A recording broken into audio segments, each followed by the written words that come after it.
Bonjour à toutes et à tous, bienvenue dans le podcast La Sueur, salut Big Rusty. Alors on va parler de Michael Chandler et de Dustin Poirier, en particulier de Dustin Poirier, parce que oui, il y en a pas mal qui sont en train de... Ah, c'est donc ça le vrai visage de Dustin Poirier. Il est bien loin celui qu'on nous vendait comme le bon père de famille, gendre idéal, mais non. Dustin... Oui. Ah, tu vas loin là. Ah, je vais très loin. Non, mais ah oui, parce que je dis ça par rapport aux réactions qui sont sur les réseaux sociaux. Ah oui, ok. Parce que quand c'est parce que tu penses. Ah oui, non, c'est parce que moi, wow. Mais heureusement que tu m'apostrophes parce que je pense que d'autres personnes peut-être ont pensé ça. Non, mais parce qu'il y a un clip d'un échange juste après le combat entre Dustin Poirier et Michael Chandler qui a été partagé par l'UFC. On voit qu'il y avait toujours de l'animosité du côté de Dustin Poirier, alors que du côté de Michael Chandler c'était en mode c'est terminé. On va voir ça. On va voir pourquoi avec Big Rusty, pourquoi il y avait toujours de l'animosité du côté de Dustin Poirier. Pourquoi de temps en temps, même si c'est la fin du combat, les combattants peuvent être un petit peu énervés. Mais avant tout ça, Big Rusty, avant de rentrer dans le vif du sujet, deux petits points à réclamer, pas des moindres.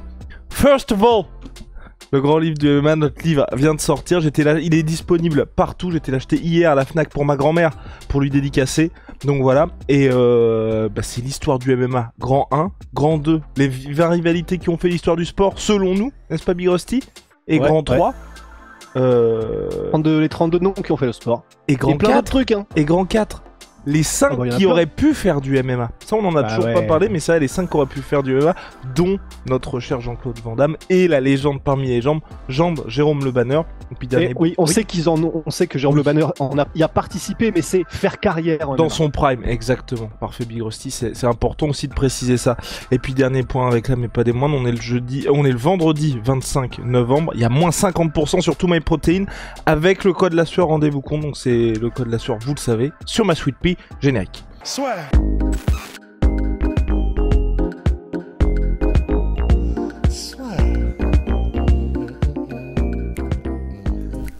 Entre dans l'octogone avec Unibet. Qui sera le vainqueur du combat? En combien de rounds? Fais tes paris sur l'app numéro 1 et profite de 100 € de bonus sur ton premier pari. Hostie alors, Dustin Poirier qui dévoile son vrai visage. Qu'est-ce qu'on en pense? Non mais moi personnellement, honnêtement, j'étais surpris. J'étais vraiment surpris parce que... Ouais. Je vais te dire pourquoi. Mon Dieu. Il a gagné. C'est pour ça que moi j'étais très très surpris. Parce que généralement, tu vois, c'est la première fois que je vois quelqu'un, immédiatement après le combat, qui en plus a gagné un combat, avec autant d'animosité et d'importance dans sa carrière, qui reste en ayant un peu le seum comme ça, tu vois. Parce que tu peux en parler en conférence de presse, mais immédiatement après le combat, surtout quand on voit, en plus moi ça m'a mis mal un peu pour Michael Chandler, tu sais, qui arrive, qui est en mode bon ok, on met tout à plat, et Dustin Poirier qui commence direct à... Et Michael Chandler comme compliqué, tu vois. Ouais, ça c'est vrai que pour ce truc-là, c'est vrai qu'il y a pas plus difficile à regarder. Bon, si, il y a quand même plus difficile, mais c'est difficile. L'hyperbole toujours.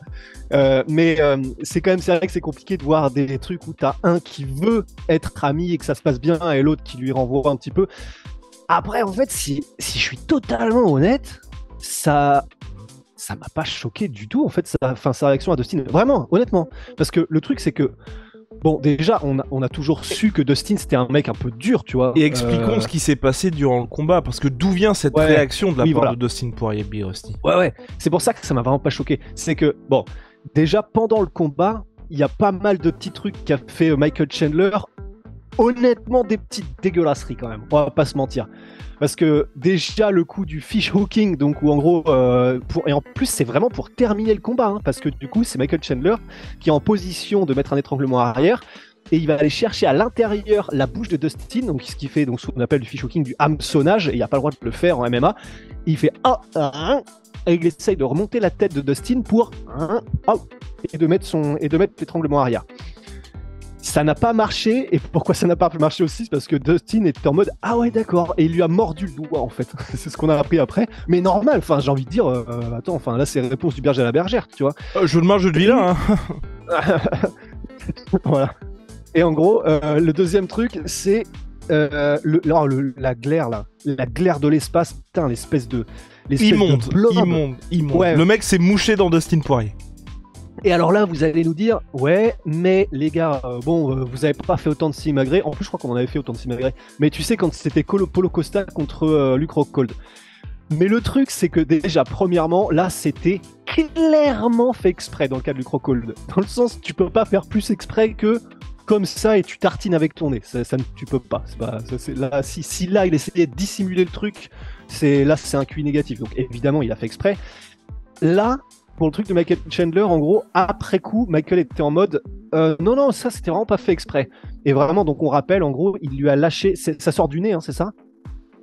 Voilà, il lui a lâché enfin vraiment, c'est comme une espèce de bombe à eau, sauf que c'était du sang et de la morve. En essayant de viser aussi. En essayant de viser dans la bouche de Steen.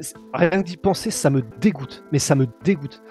Et c'est vraiment des sales moves quand même. Donc après, à chaque fois dans ces moments-là... Il y a aussi eu quelques petits coups derrière la tête aussi. Ah oui, aussi, c'est vrai. Bon, voilà. Et en fait, à chaque fois quand je vois des trucs comme ça... La trilogie du banger, voilà. Ouais, c'est ça. Pour une bonne soirée réussie. Voilà. Et à chaque fois, je pense à Chael Sonnen, en fait. Et Chael Sonnen, qui lui-même, bon, lui, il a ouvertement triché déjà en prenant toutes sortes de produits interdits, et il le sait, il le dit, et maintenant il l'assume. Et lui, il était en mode, bah, tout ce qui peut... Enfin, tu peux tricher, dans le sens... et en anglais, il y a l'expression qui veut dire, enfin, if you ain't cheating, you ain't trying. Attends, c'est ça, ouais, voilà. Enfin, ça, en gros, tricher, c'est une manière d'essayer, tu vois, quand tu dois gagner absolument.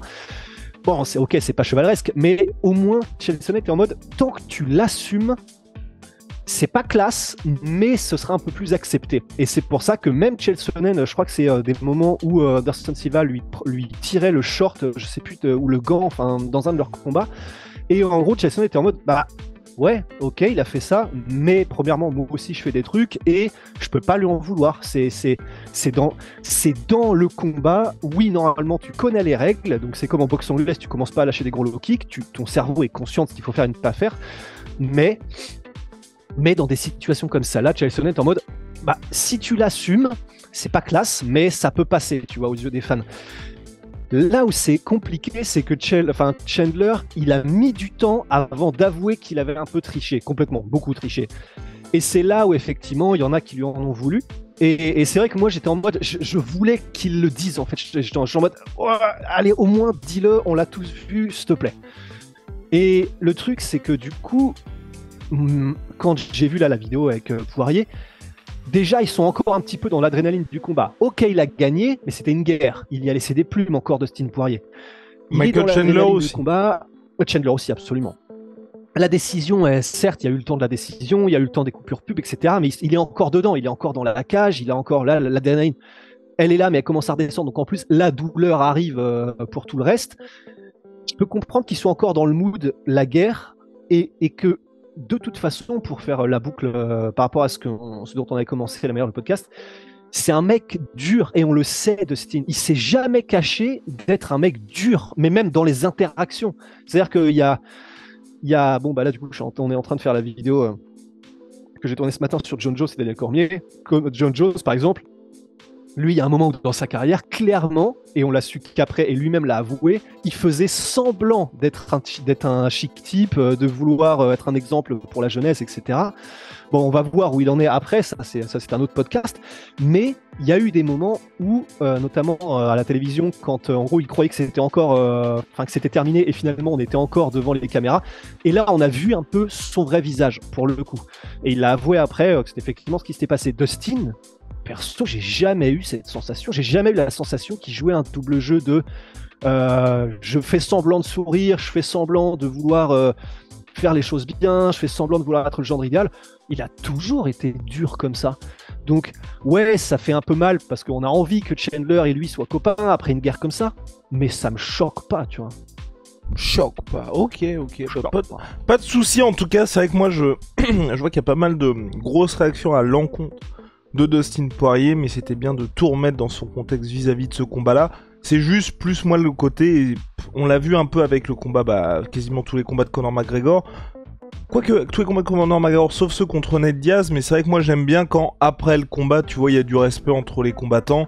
Et puis ensuite, ça repart généralement à partir des conférences de presse ou 1 ou 2 semaines après. Ouais. Et tu vois, le contraste, pour moi, j'ai trouvé un peu saisissant avec ce qui s'était passé entre Israel Adesanya et Alex Pereira, où les deux, après le combat, étaient en mode respect. Israel Adesanya qui lui dit... Bon, enfin d'ailleurs, c'est un peu différent l'interaction, parce que d'un côté, t'as Alex Pereira qui dit bah respect, Israël Adesanya qui répond pas je t'aime pas, tu m'aimes pas, mais respect quand même, tu vois. Mais il y avait pas du tout d'animosité. En plus, pour le coup, Adesanya dit ça parce que j'ai vu aussi pas mal de réactions qui étaient en mode regarder la différence entre la réaction d'Alex Pereira et celle d'Adesanya.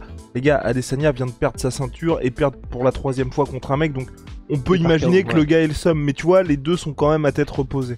Ouais, et puis même au-delà du seum, enfin, franchement, c'est factuel, tu vois. Enfin, le fait que Adesanya n'aime pas Pereira, que Pereira n'aime pas Adesanya, sans même avoir le seum, parce que, tu sais, en fait, j'ai l'impression, quand on utilise l'expression seum, il y a un côté truc inavoué et que t'as envie de lui rendre dans la gueule, etc. Là, tout est sur la table. Enfin, aucun des deux ne s'était caché de ne pas apprécier l'autre.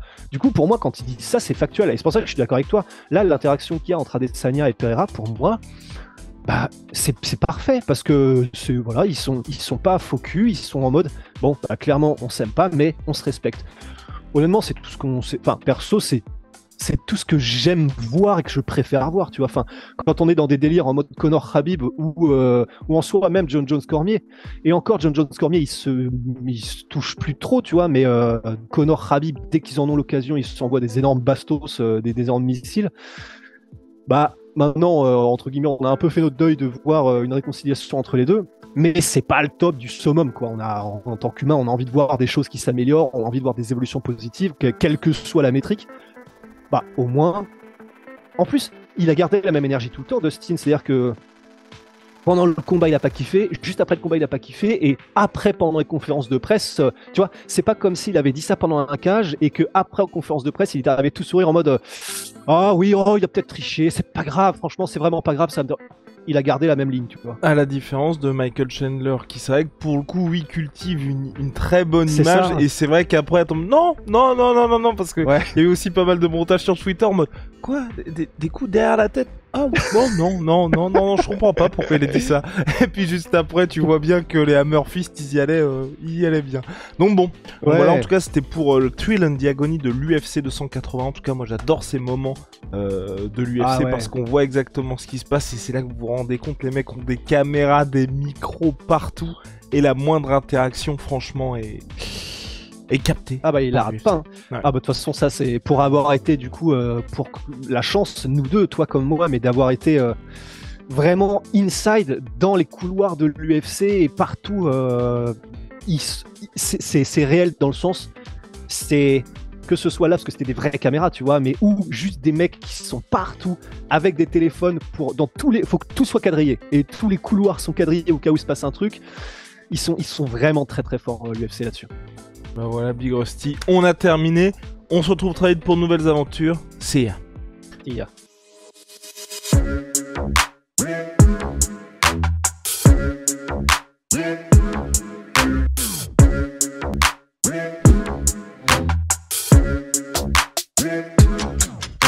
I'm fucking coming for you!